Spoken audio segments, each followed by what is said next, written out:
From colleagues to our Friday 5 in 5. I hope your week was wonderful. You can see David's replying to something I've sent in Teams here, and I'll show you how to switch that off in a minute. That's one of the tips today. It's amazing. My week was interesting. Me and the family managed to get COVID, so we're still isolating. We will be back, hopefully all of us be back at work on Monday. So without further ado, Teams. You'll see that in Teams, I've added in the sandpit a video of some of the changes, some of the new features in Teams, and I'm going to talk about 3 of them very quickly. 3 dots. Go to your settings. You'll see that there is now a compact chat density. It makes all of your chat messages a little bit closer together. A bit like in Outlook, you can get your emails to be closer together.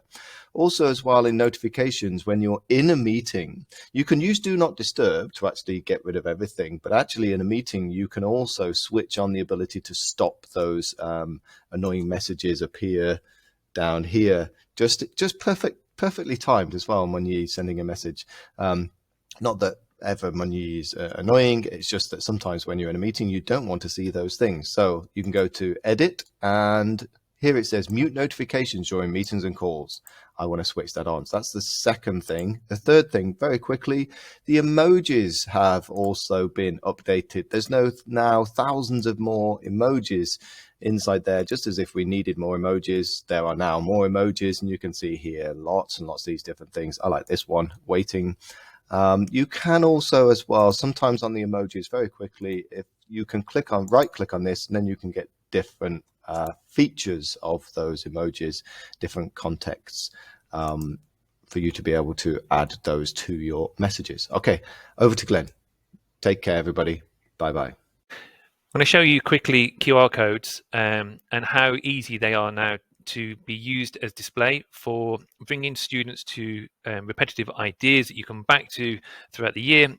Especially in the lower school here, we are able to direct students to be more autonomous in how to use specific applications for their project work.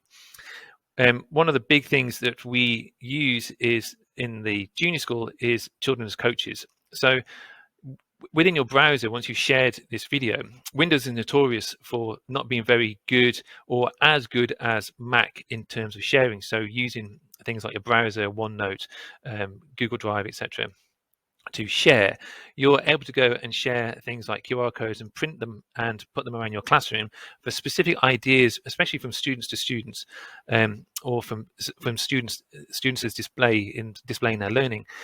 Inside your browsers, you've got your URL bars, and they're slightly different in each browser. So here you've got a QR code directly that you can download and then share straight onto the wall into something that looks like this. I hope that's a quick tip that you find helpful. One of the key questions that is asked maybe 2 or 3 times a week, for me at least, is how do I take adverts out of YouTube playlists? How do I take adverts out of websites? Inside Chrome, you have a Chrome Web Store that you can get from the app section here, or you can just Google search for the Chrome Web Store. Inside here, you can go and search again for uBlock Origin. This will take out all adverts out of every website, trackers, you name it, as well as the adverts that are mid-video, at the beginning of videos, and also within your playlists. So here it's the internet is a little bit slow, but all these playlists are usually peppered with adverts. If you have a personal account that you use at school, I would strongly recommend that you use one browser for school and work and one browser for personal. And the one browser I would recommend that does all this tracking for you in the background without having to put on extra applications, extra weight onto pages, is Brave. So Brave, Chrome, and Edge all work on the Chromium framework, so that they all look the same. They all sort of have an engine in the background that does the same thing. But again, this playlist, as you probably know, is usually littered with adverts over here, and you can see that this is just blocking adverts and what have you in the background. In today's age, it's a good idea to be wary of data sharing and data trackers and what have you, and how you're being advertised to and how your data is being shared beyond you as well. Using Brave kind of puts a dent in that traffic.